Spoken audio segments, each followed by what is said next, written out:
Israel. You've been briefing our groups on a regular basis for a long time. Indeed, only a few weeks ago, you spoke with our distinguished Australian Federal MP group, explaining the realities of Israel's challenges with such authority and insight.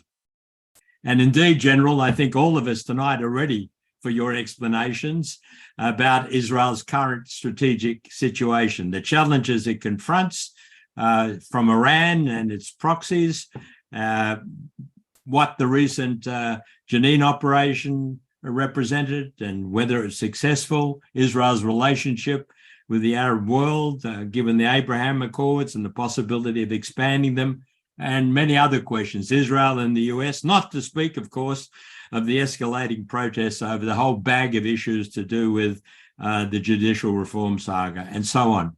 So without any further ado, it's enough for me. General Yalon, welcome. We look forward to your explanations of these questions and many more. Thank you, Colin. Good evening, everybody. Here in Israel, it's actually noon time, and you find me in a very hot day, not just regarding the temperature outside, but also the demonstrations regarding the judicial reform or whatever you might call it.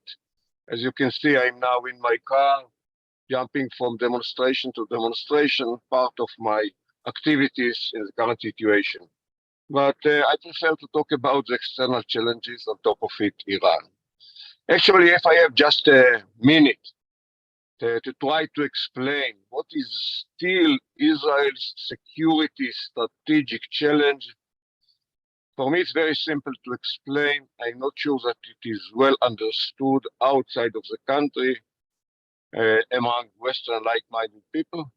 To my mind, our main challenge is still the reluctance of too many parties in our tough neighborhood, the Middle East, to recognize Israel's right to exist as a nation state of the Jewish people. Many claims it's about occupation since 67. It's a false analysis. It might be occupation since 48, meaning the very existence of the state of Israel. But actually, Israel has to defend itself even before the creation of the states, talking about the riots, incident, as we call it in the past, the Arab reaction against Zionism, which generated terror, riots, many actions against the Jewish population here in the land of Israel. Nevertheless, if we look at the current situation, jumping to 2023, looking around, there is some dramatic changes in the nature of the threats around us, some dramatic geopolitical changes. If we were talking in the past about colonial powers claiming for hegemony in the region, especially because of the oil, the current struggle about hegemony in the Middle East is between three Islamic elements. On top of it, Iran. Actually, Iran, since 1979, the revolution, Khomeini revolution, claimed to become an hegemony in the region, claiming that the region, first of all, should have become Shia. They have some more aspirations regarding the word, without elaborating about it. But with the revolution, they claimed that they should export the revolution all around. And by claiming it and doing it, they succeeded in strengthening the grip in certain areas in the region to become proxies, not just against the state of Israel.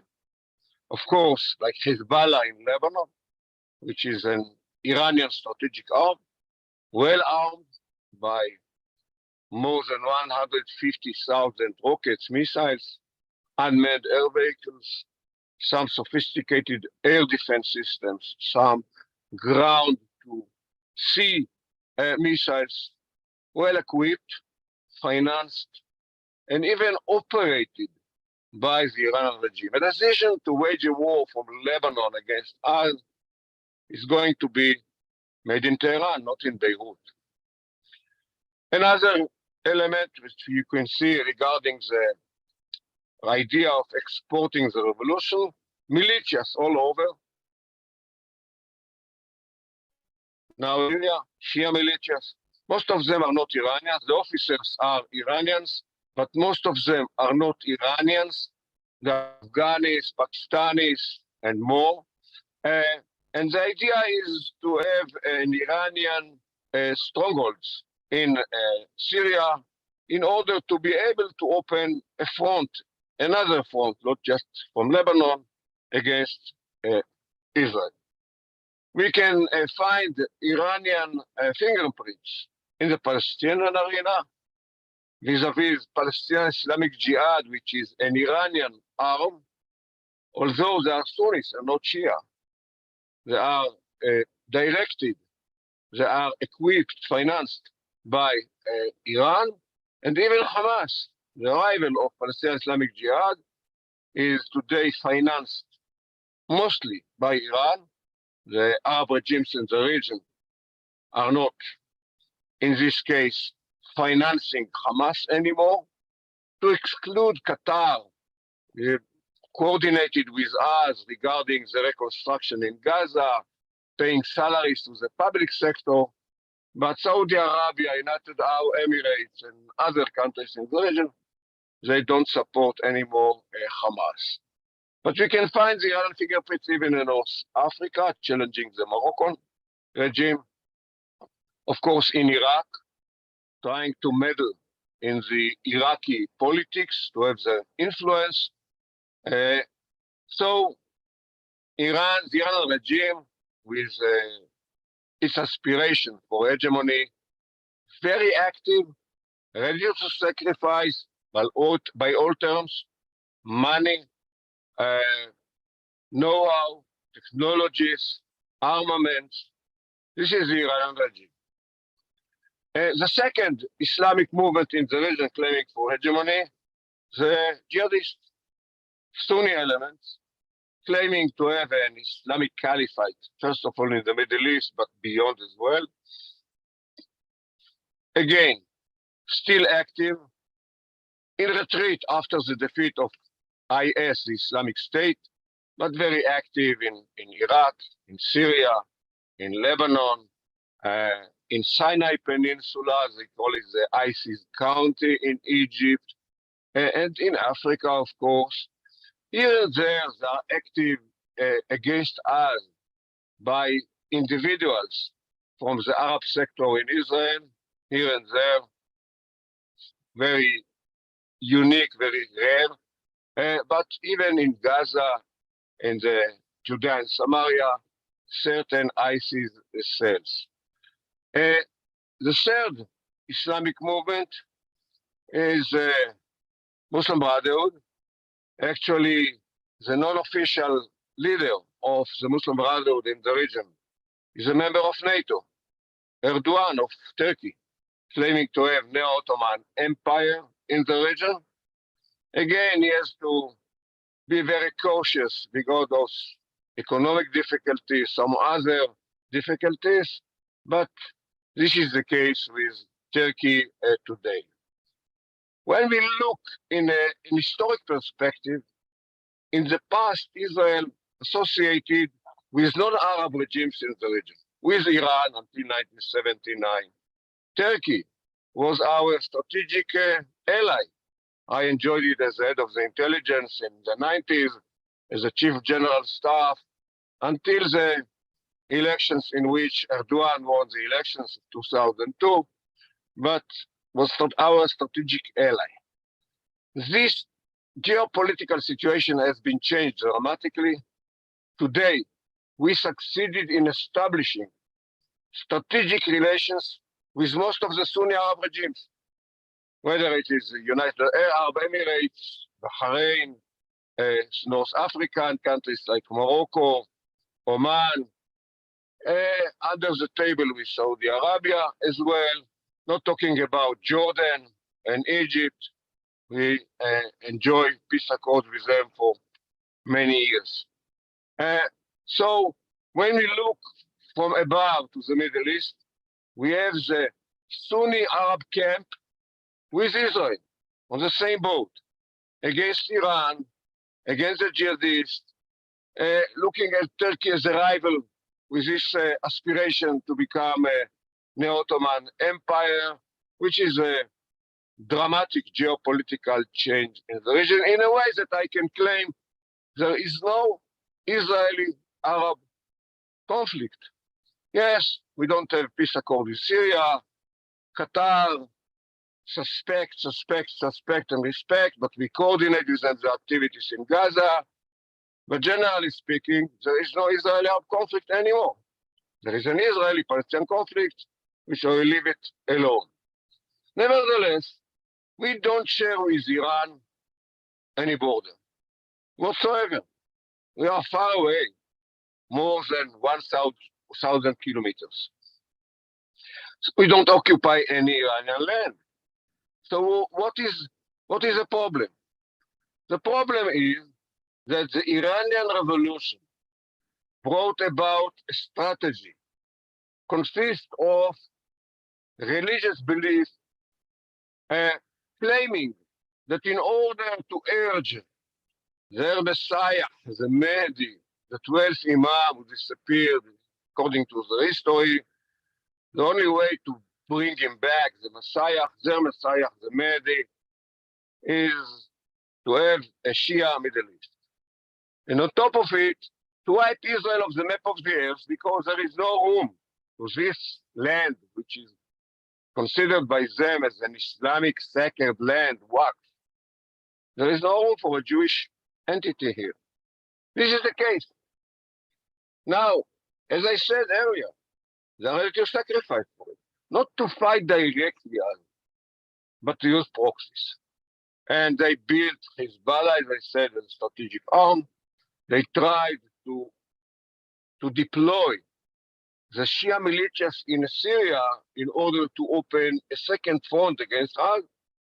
And of course, they tried to facilitate the Palestinian terror organizations, although they are Sunnis, they're not Shia. And of course, they're ready to facilitate them because they're ready to fight us. This is regarding terror. There is another front, which is, the global terror, in which in the past, in the 90s, we observed the two devastating attacks in Argentina by the Iranian intelligence apparatus was behind those two attacks against the Jewish center as well as the embassy in Buenos Aires.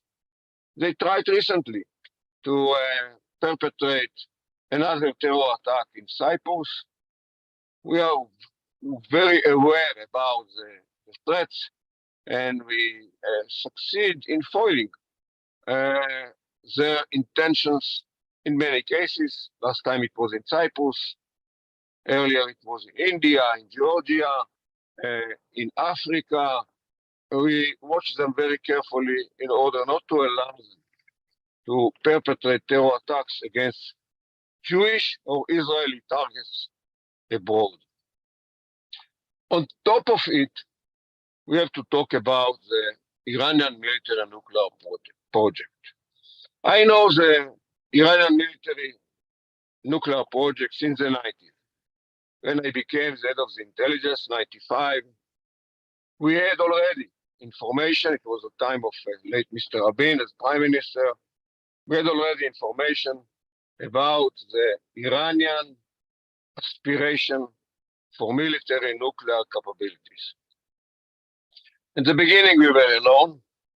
Even our US American counterparts took them 2 years to agree with us about the military nuclear project. The European allies agreed with us only towards 2000. And since then, there is a common understanding. As we say, if it looks like a duck, it swims like a duck, flies like a duck, it's a duck. It's a military nuclear project. We are not sure that the supreme leader, the same supreme leader, they don't have elections to replace or to succeed the supreme leader, Khamenei. We are not sure that he made the decision to acquire the capability itself. But nevertheless, if I look in retrospect, when I retired from the military as the Chief of General Staff 2005, the Iranians didn't have a single centrifuge. Nowadays, they are able to enrich uranium, which is the main way to acquire, to be able to reach fissile material to have a bomb, is a enrichment of uranium. They are able to enrich uranium to have the fissile material for a bomb. Without going to too much details, we watch it very carefully. They have already the delivery systems, the missiles, very interesting policy. In any case, in any field, Iranian policy is to have their own indigenous capability to produce everything, whether it is a missiles, although they got missiles from former Soviet Union states, they went through the reverse engineering process in order to be able to develop and to manufacture themselves, and are able to have, and they have the delivery systems to the range of 1,300 kilometers, trying to reach more, 2,000 kilometers. They tried even to develop and manufacture a missile for 10,000 kilometers. There was an work accident in the industry, and they left it for a while. So they have the fissile materials on the way. They are able to enrich it. They have the delivery systems. What they are lacking is a weaponization part of the project, which is the most challenging part of it. We know, according to very good information, before bringing the Iranian nuclear archive to Israel, and of course it was approved by the archive, that they tried to reach the know-how, how to be able to have the weaponization knowledge of the project, but they stopped. Actually, in 2003, they stopped. Since then, they keep the know-how. They try to avoid any progress because they're afraid that if they will make progress on the weaponization part of the project, someone will attack them. Anyhow, when we talk about nuclear Iran, we have a policy in Israel which is called Menachem Begin policy, because Menachem Begin initiated it in the 80s, saying that Israel can't tolerate an hostile entity in the region equipped with military and nuclear capabilities. That's why he made the decision, Menachem Begin made the decision to destroy the Osirak, the French reactor, which was planted in Iraq, which was on the way to allow the Iraqi regime of Saddam Hussein to have a nuclear capability. It was in 1981. It was destroyed by airstrike. In 2007, it was Prime Minister Ehud Olmert deciding to destroy the Syrian reactor, actually North Korean-made Yungavyon in Bir Azor, not to allow Syria to have military capability. And we are watching very carefully the Iranian project. I can tell you that as head of the intelligence in 95, our assessment was that if Iran will go through a success-oriented process in the project, they might have reached the capability within 10 years.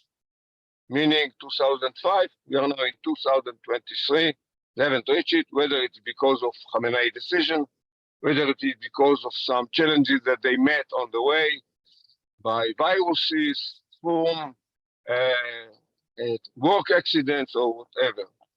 Nevertheless, it is considered, the Iranian threat is considered as the main threat towards the state of Israel.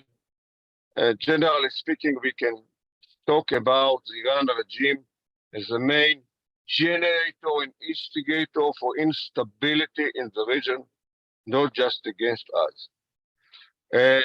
That's what we call using the proxies against us, against Saudi Arabia, by the Houthis from Yemen as an example, the same way that they handled Hezbollah from Lebanon against us.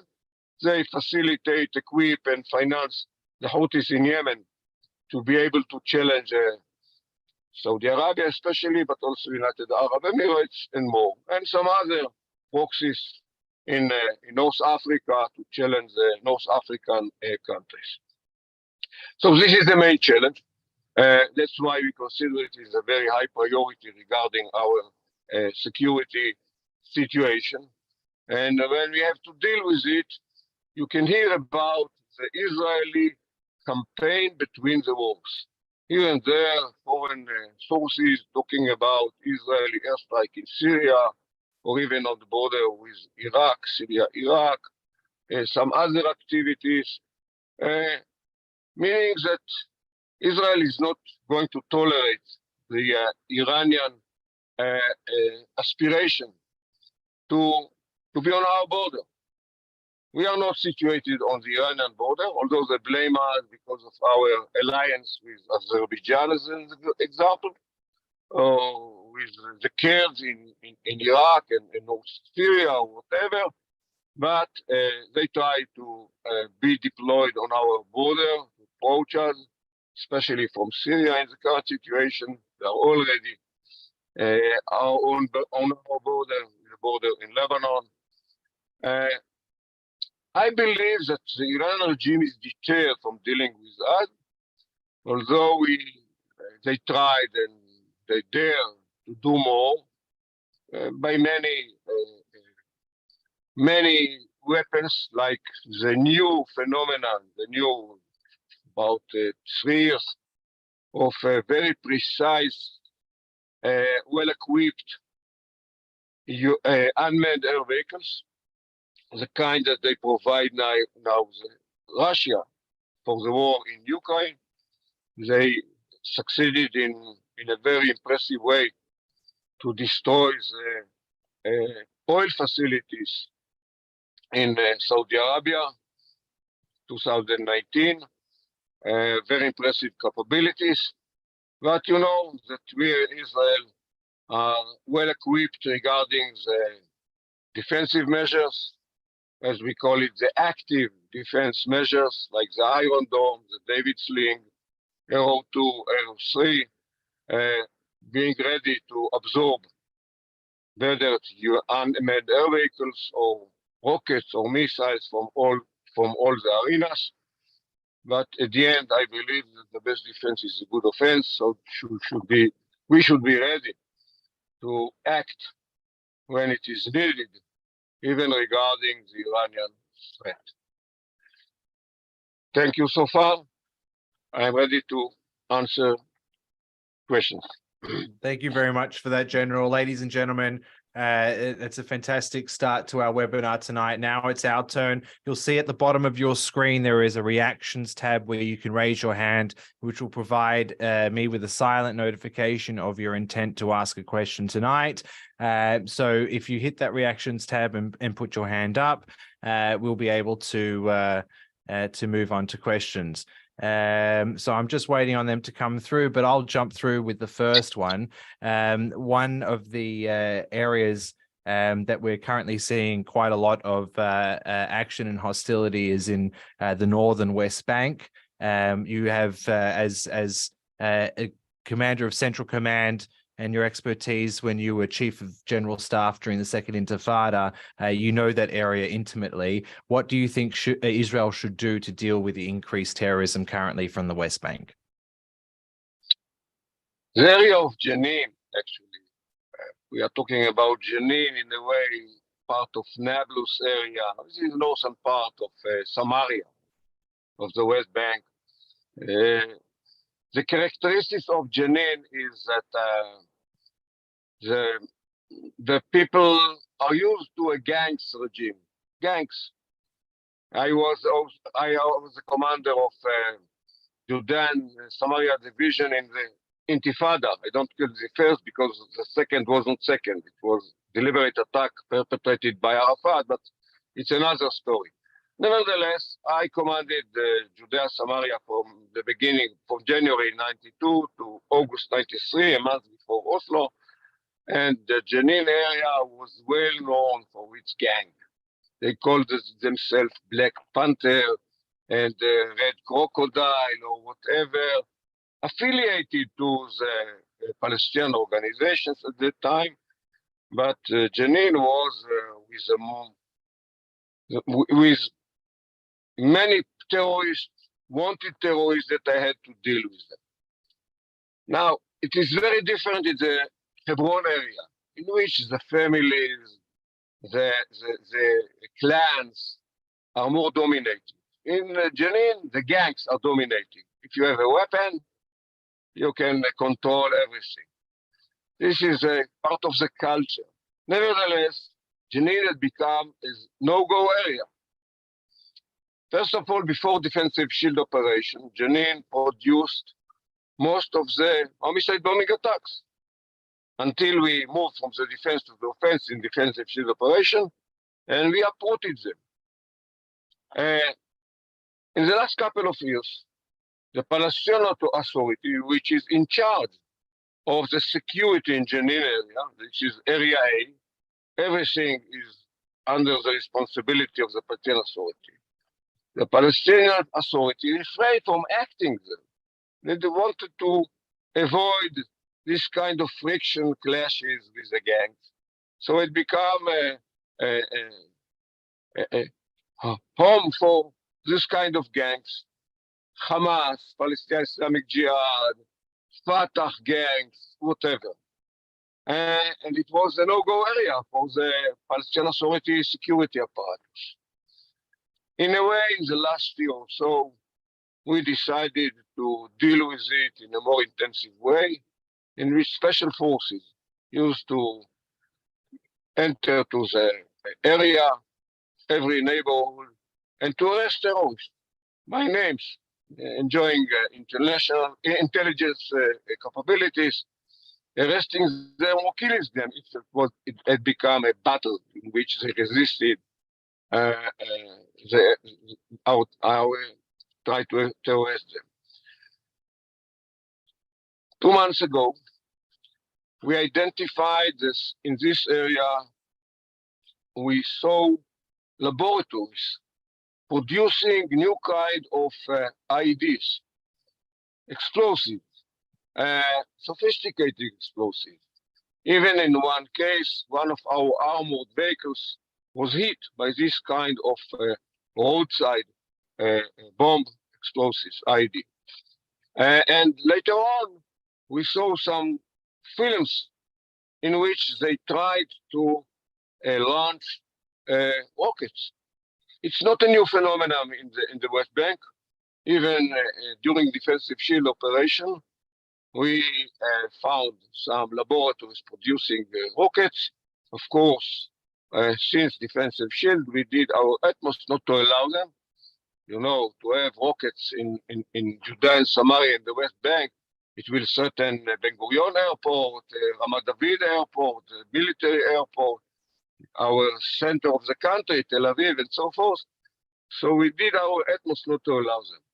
And when we identified it, it was just in the recent 2 months, the decision was made to go to a broader operation in Jenin, especially in the refugees camp. And that was what was done recently, successfully. Is not the end of the game, but by killing certain numbers of terrorists and finding the laboratories and the caches, caches of explosives and rockets, few rockets, and so forth, and destroying it, we brought them to a point in which we tried to convince the Palestinian Authority security apparatus to go back and to act, to operate them.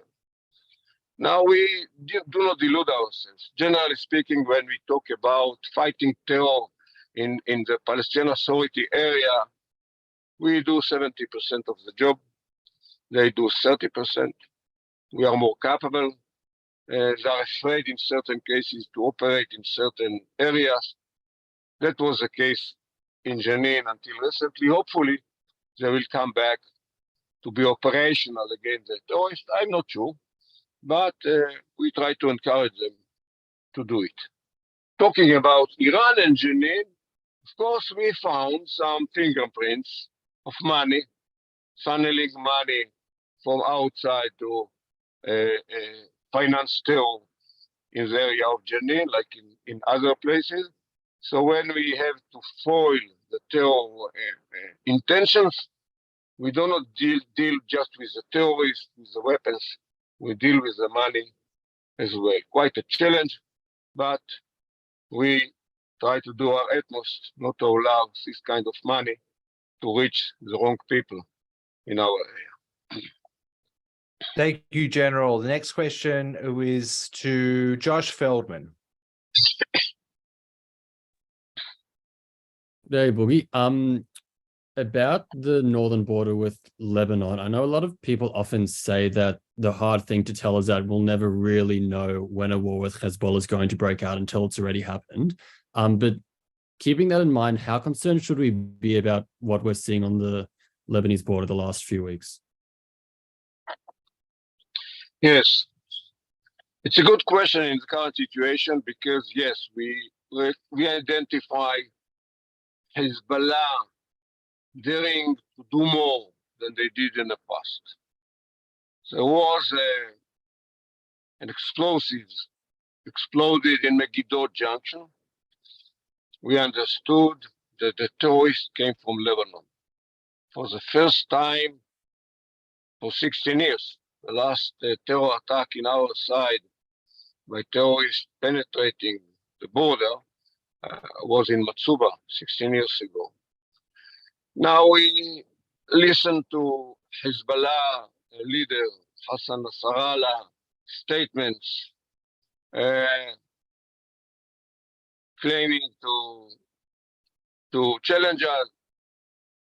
And of course, along the border, we have certain areas like in the Sheba farms, as they call it, Dove Mountain, as we call it, which is still in dispute, although after the war, second Lebanon War, there was a UN resolution 425 and some other resolutions regarding the international border between us and Lebanon.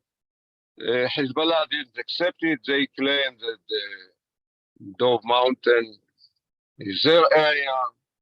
They call it Sheba Farms.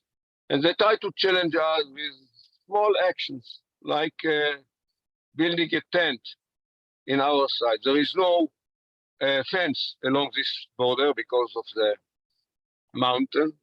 And they built a fence. It's two tents. One of them was removed.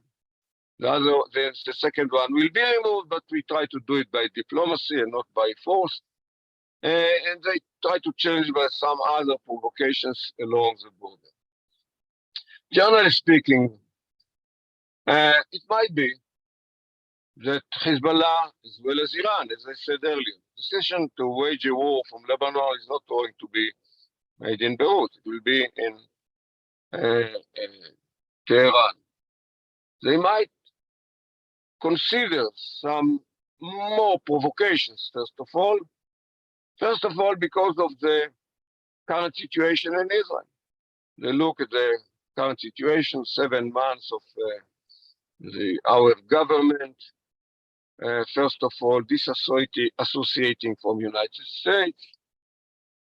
Problem, they are not sure that the United States with us. Secondly, the internal dispute in Israel. Many volunteers, especially reservists, but not just reservists, even professional officers in the military say that they're not going to serve under dictatorship. They are ready to serve in a Jewish democratic state, according to what we call the Declaration of Independence, and not dictatorship. It's about our internal, very significant, very important dispute. So they might understand that we are not unified to fight together. They are wrong, but nevertheless, it might be one of the reasons for them to deal with us. And of course, the government is engaged with the judicial reform, not dealing too much with other issues to include security. But having said that, if I have to assess personally, what is the probability or what are the chances that Hezbollah will provoke a war? It's not in high probability. I believe that Hezbollah is deterred from Israel. I follow them, I watch them carefully for many years to include now without any official role, but I follow them very carefully because of my interest. I'm not sure that they will be ready to pay the price of any hostilities. And this is the case. You know, in the current situation, when we have to deal with the rockets and the missiles launched against us from Gaza, we can't stop and intercept each of them. But what we can do, and we did even recently in the last military operation, we charge them with so heavy price every day. If they go on launching rockets, they pay very significant price. And Hezbollah knows it. You know, after a protective edge operation, summer 2014, I was a defense minister. Hamas claimed that we destroyed in the Gaza Strip in that operation 18,000 buildings. We counted only 10,000. Nevertheless, I don't argue with them. Hezbollah watched it. Now, in the Second Lebanon War, 70 buildings were destroyed in Beirut, in the Dahya, in the Shia neighborhood. And understand that in the next war, our capabilities to destroy, first of all, their military capabilities, their depots, their headquarters, and not talking about infrastructure, they are going to pay very heavy price. So I'm not sure that they are so anxious to put it in a test. But to make provocation here, provocations there, to have even escalation for 1 day, 2 days, they might challenge us, and we should be ready. And I believe that Israel is ready. As I said, very good active defensive measures, but the best defense is a good offense. Charging them with every price for any provocation, for any action, for any rockets launching or whatever. This is our policy, and I believe that we will be successful in this case, although we'll pay price. They have their own capabilities to launch rocket missiles, to cause some damage, but I believe that at the end we will convince them to reach a ceasefire according to our conditions, as we did in all the recent rounds. Thank you, General. Next question will go to Peter Baldwin. Thank you. What do you make of the increased involvement by the Chinese regime in the region? Obviously, the supposed reconciliation between Iran and Saudi Arabia. How does that affect the whole security position from Israel's point of view? Yes, it's absolutely the consequences, the result of the US weakness in the region. You know, we don't push the United States to be the global policeman, but I believe that there is no replacement. And if the US administration, not the first one of Biden, even at the time of Trump and Obama, claim to disengage from the Middle East, there is no vacuum. The vacuum in Syria was filled by Putin, Russia. Even nowadays, there is an ad hoc coalition between Russia, Iran, Turkey, and the Syrian regime.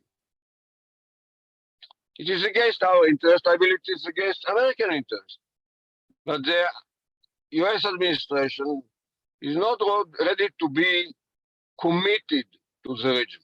And by disengaging, the feeling among the allies, like Saudi Arabia, United Arab Emirates, and other parties in the Gulf, we can't rely on the United States. So we should try to find some other channels, whether it's to approach Tehran, as we do, to allow China to be involved, as we do. And this is the result. You know, I have some experience with the US administration. And unfortunately, what I hear, even today, but I heard it as a defense minister in the past, we don't want to have American boots on the ground. That's why we want to disengage. My answer is, you are very wrong. You are the only superpower that has the political power, the economic power, and the military power. But you don't exercise it, you don't use it. And in order to exercise it, you don't need boots on the ground. As an example, the Kurds are your allies. I claim that the Kurds are US allies. They don't want to be attacked by Turkey or to be abandoned to Iran or Iranian militias in Syria, and they don't like the Syrian regime and so forth. You don't need to fight for them. They are ready to fight for themselves. When they fought ISIS and they defeated ISIS, they defeated ISIS in the northern part of Syria without a single American soldier. You just had to support them politically, economically, and militarily. That's what I claim. Unfortunately, they ask themselves, the Americans ask themselves the wrong questions. In order to control, to dominate the region, you don't need American troops, boots on the ground. You just need to have the will, of course, the strategy, the will, the determination, and to help to those allies to fight those for themselves, not for you. But they need your help. Today, the disengagement of the US administration from the region, and as I said, it started with Obama, later on with Trump, nowadays with Biden. The vacuum is filled by others. It makes some problems to the United States, but they are not ready to change their way. Thank you, General. I'll now hand over to Colin for the next question.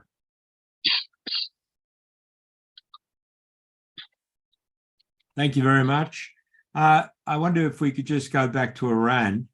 In short, what should the international community be doing, including countries like Australia, with regard not only to Iran's nuclear program, but its extremist behavior in general? And following on from your previous question, are you concerned that the United States is sort of on the verge of doing a less for less JCPOA-like deal with Iran and the consequences that that might have?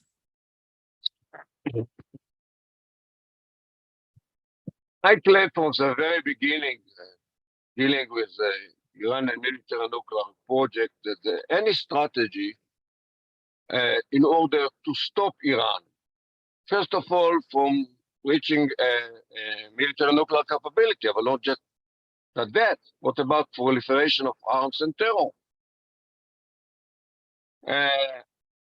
Some other violations of international treaties like the MTCR regarding the producing the missiles and so forth. The strategy should have been a combined strategy. By isolating the regime, imposing creeping economic sanctions, and waiving with a credible military option. And by strategy of three elements, the fourth one will be internal unrest, internal uprising. It happened. Actually, it happened. First of all, when we talk about Khamenei, he decided to suspend the project in 2003 because he was afraid from the American offensive. The first phase of the American offensive after 9/11 was in Afghanistan. The second phase was in Iraq. And the main question among world leaders in the region was who might be targeted next. At that time of history, Muammar Gaddafi of Libya decided to give up his military nuclear project without a single shot, and Khamenei, the same supreme leader, decided to suspend the project. The next time in which Khamenei decided to be engaged with what we call the negotiations was in 2012. At that time, it was a combined, very effective policy led by Obama. And he understood from his economic expert that Iran will be able to survive if he will go on with the project and not reaching any kind of agreement in which he will be able to get rid of the crippling economic sanctions. That's why in 2012 he started the bilateral meetings with the Americans against his ideology, like they do now, many similarities. And at the end, unfortunately, the agreement that was reached was a tremendous mistake. The JCPOA of 2015, without going to too many details, the Iranians are better in negotiating than the Americans, especially in the year before the elections, presidential elections in United States. Although Khamenei came to the table on his knees because of the economic situation, at the end he reached quite a relatively good agreement with JCPOA. Nowadays, after the mistake that was done by Trump to withdraw unilaterally from the JCPOA without having a plan B to respond to any violation of the Iranians, and of course they violate. They have the excuse. If the United States decide to withdraw from the agreement, we have now the permission to do everything. So Biden's administration tried to reach not an agreement, understanding. That's what we understand. Whether they be able to roll back the process in which the Iranians have today 8,000 kilograms of enriched uranium, they reach the 84% of enrichment, they are able to reach the 90%. They try to reach any kind of understanding in which the Iranians demand to allow them the $20 billion money that is under sanctions today. So we understand that there are negotiations. It's not going to be an agreement. It will be done bilaterally by the United States and Iran, not P5+1 whatsoever. We expect the international community to be part of any policy which put this regime in isolation or imposing sanctions, whatever. No doubt that there is a need for a leader for such a strategy. The only potential leader is the United States. I'm not sure the United States is now in a position to have another coalition against Iran, but they're able to try to reach any kind of understanding in order to ease the situation regarding the enriched uranium, but to allow Iran more money that they need so far. This is not the end of the game. I'm sure that we will witness in the future some other opportunities to put this regime in the corner, because no doubt this is the main generator, instigator of instability in the region. To try to imagine the Middle East without the Iranian proxies, without the Iranian support to these proxies. It's a different Middle East. Thank you, General. I'm cognizant of time. I'm keeping a close eye on it, but luckily we have enough time for a few more questions. I'll quickly hand over to Justin Amler for the next question. Hi, General. The current Australian government is under pressure from elements within its own party to recognize a Palestinian state. What are your views on this? I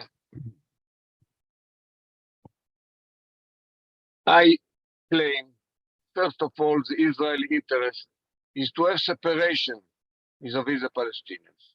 That's what we have reached in the Oslo Accord. It was a policy of Menachem Begin regarding the autonomy, the policy of late Mr. Rabin, claimed that the Palestinian political entity should have been less than a state. I believe in it. Actually, there is no chance to have a real viable state living side by side by Israel. But to have autonomy, to enjoy political independence, to have their own parliament, government. So far, they decided to have two entities. One led by Hamas in the Gaza Strip, we call it Hamastan. The second one led by Mahmoud Abbas, Abu Mazen, Palestinian Authority in Ramallah.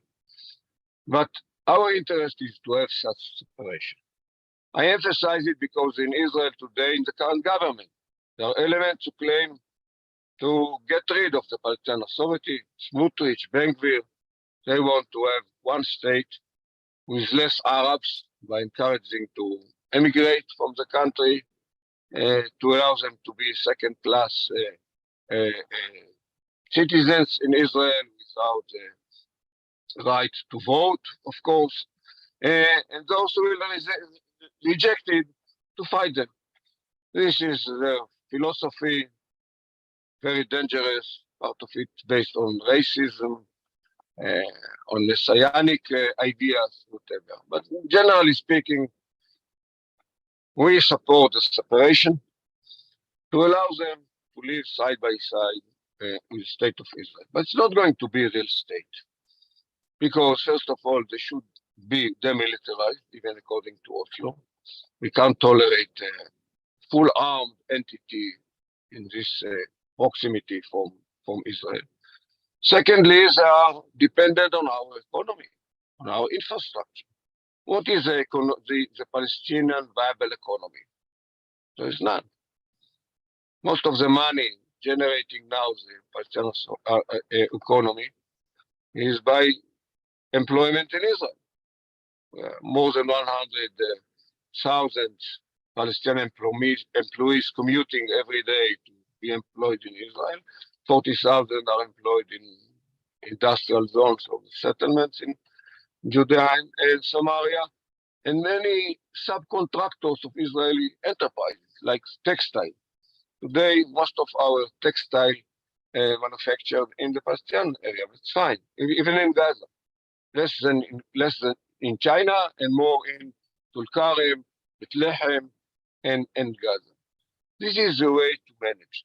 Now, not incidentally, when we talk about economy, we have one taxes system according to Paris Accord. We can't tolerate different taxes system in such proximity. And of course, the currency is the shekel. They understand it. When it comes to infrastructure, we are connected like Siamese twins. Water, electricity. Can we separate it? No chance. So I'm talking about separation, which allows them political independence, where they will be dependent on us when it comes to the economy and the infrastructure. I don't see any chance for separation. And when it comes to the military, according to Oslo Accord, we have the overall responsibility for security, meaning that any external power force will try to challenge them. We have to defend them. I don't see any alternative for it. So this is not a real state. They might call themselves a Palestinian empire, I care less. But actually it is autonomy plus, and so forth. I don't see a chance that they will agree for it now, as they rejected it, Abu Mazen to Olmert, Arafat to Barak in Camp David. Actually, along our history, they rejected any partition plan proposal from the British mandate time to the UN Security Council resolution, the partition plan of 29th of November 47. All those partition plans were accepted by us or even proposed by us. Mostly the answer was a war. To include Camp David of Barak, the Arafat answer was Al-Aqsa Intifada. That's why I don't call it Intifada. It was a deliberate attack initiated by Arafat as a response to the Barak proposal. So I wrote a book, actually. It was translated to English. I called it The Longer, Shorter Path. The longer, shorter way. There are no shortcuts. And by using in one hand the big stick against terror, any violence, any provocations against us, in one hand. On the other hand, chaos, to facilitate the economy, to allow them to live in dignity, to enjoy well-being, to improve the infrastructure, internal security, the water supply, whatever. This is a way to manage the situation. That's why it is the longer way, but the longer way is the shorter one. Thank you, General. Time is nearly upon us, so I am going to, before I hand over to AIJAC's Jeremy Jones for a vote of thanks, I will see if we can squeeze in one last quick question with Jamie Hymes. Thanks, Joel. Thank you very much, General. Joel did say a short question, but I'm not sure if you can answer this shortly, but I'm curious as to what you think might happen in the West Bank the day after Mahmoud Abbas. You know, he doesn't seem to be doing very much success in planning, and the whole place is a mess. So what do you think will happen once he, one way or another, passes from the leadership? Thanks. As a chief of intelligence, I used to say the future is very clear and fixed, but it's hardly to predict. The past is always changing, according to historians. Nevertheless, I believe that we will witness an internal struggle among the Palestinians in the West Bank, in which the security apparatus will play a very significant role. Any new candidate to replace or succeed Mahmoud Abbas will have to rely on the security apparatus. They are engaged in these discussions internally, what should be done. You know, Abu Mazen is almost 90 years old, 85, whatever. He will not live forever. Nevertheless, I believe that the Hamas will try to challenge the PLO, the Fatah, in this case, the Palestinian Authority. And of course, the security apparatus will play a very significant role in stabilizing a new regime. They have to make a decision. Will be the leader or a group of, in which at the end they will decide who will be the official leader. I'm not sure now. I'm not sure that they made the decision, although they discuss it. They prepare themselves for the day after Mahmoud Abbas. But the interest, the deep interest will be to keep the governing. That's why I claim that at the end, it will come out with any understanding, decision, agreement about certain leader to be in the front. But anyhow, the commanders of the security apparatus like Frege and Jibril Rajoub and others will play a significant role regarding any stability in the new regime in the Palestinian Authority.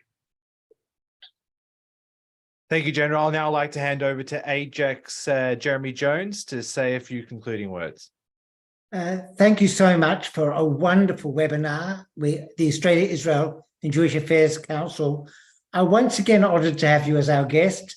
It's wonderful when we have you in person, when you speak to our groups, but to hear your wisdom, for you to share your experiences and your strong opinions is something we value very much.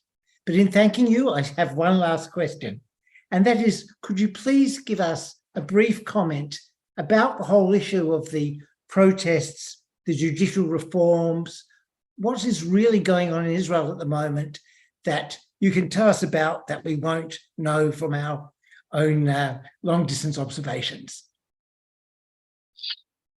Yes.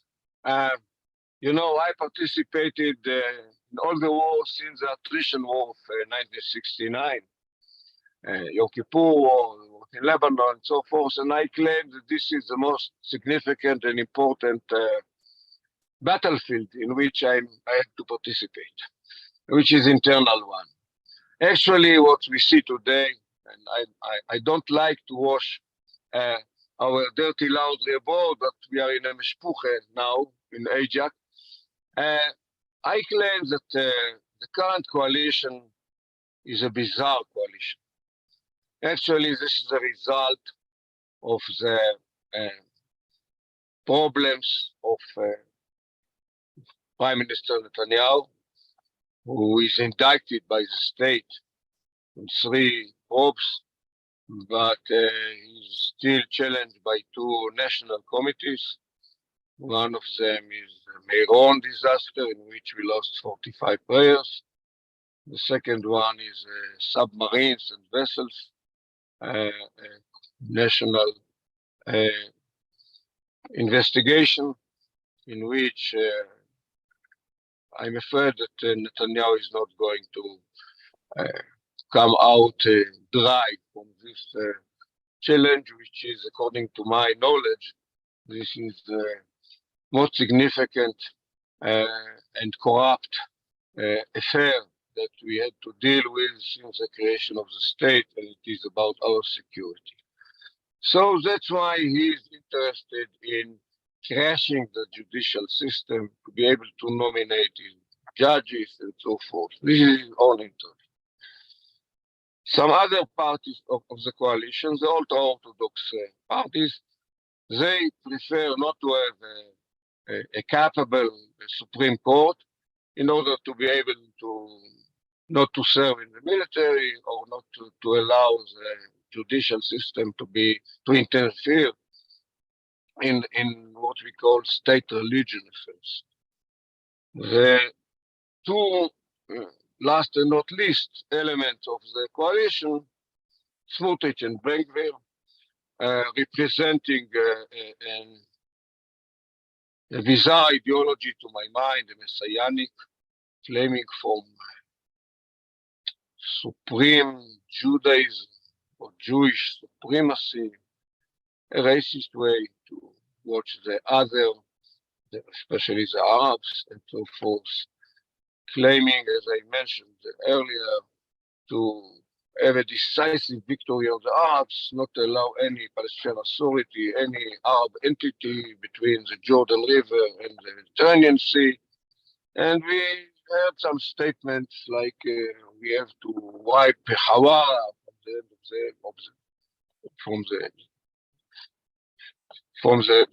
earth, or to encourage pogromists, Jewish pogromists, to burn 40 buildings in this village after a terror attack against 2 Jews who were killed over there. So this is a bizarre coalition, but they have a common interest to crush down the judicial system. And the Israeli democracy is very vulnerable. Our executive branch, the government, as well as the legislative branch, the Knesset, the parliament, are based on the same powers, and they have one leader, in this case, Netanyahu. The only checks and balances are produced by the judicial system. Now, of course, this is a dangerous situation to turn Israel from being a democracy to something more like a dictatorship, especially racist, fascist, messianic, corrupt, not to be inspected by the judicial system, like the legislation of this week, trying to get rid of any inspection by the judicial system to ministers and prime ministers and the government. How come? What is very encouraging is that the Israeli people understood it. And it's very encouraging. I'm involved and I go from demonstration to demonstration and I address the demonstration. The DNA of the Israelis protesting now in the streets is serving the country, being employed, and paying taxes, and believing in Jewish and democratic state according to the Declaration of Independence. That's what you unify on. It's not about what should be done with the Palestinians. It's not about what should be done with Iran. It's about our future, our values, our DNA. And it's very encouraging to see hundreds of thousands every week going to the streets, to include today, but every Shabbat, Motzei Shabbat as we call it at the end of Shabbat, 400,000 went to the streets last weekend. It's very encouraging because many youngsters understood that when they were engaged in startups, high-tech, innovations, they weren't involved in politics or in education or public sector. They understand now that they should do something better for the country. Quite a challenge, not the end of the game, but I'm optimistic because I feel the spirit of the people ready to save the country from becoming a dictatorship, messianic, or whatever. Of course, we pay the price. In the last 7 months, our economy was harmed significantly. Security been harmed. The relationship with the United States. Many of our ministers are not welcome, not in Israel and not abroad. So we need to do something in order to go back to the right track, and I believe that we will be able to make it. Thank you very much for your time tonight, General, and thank you, ladies and gentlemen, for your participation. General, you're so generous with your time, not only tonight, but it's important for the audience to know that you grace all of our groups that travel all the way to Israel, and you're so generous with your time with them as well. They thank you, and on behalf of all the professional staff here at AIJAC, we thank you for a fabulous webinar tonight. Your leadership and dedication to the state of Israel and her people is a true inspiration, and we couldn't be happier to have you part of the AIJAC Mishpacha. So I wish you luck for the day in the heat. Stay hydrated, and until next time, ladies and gentlemen, please be on the lookout for the next notification for AIJAC Live online. But as of now, that's all the time we have. Until next time, see you then.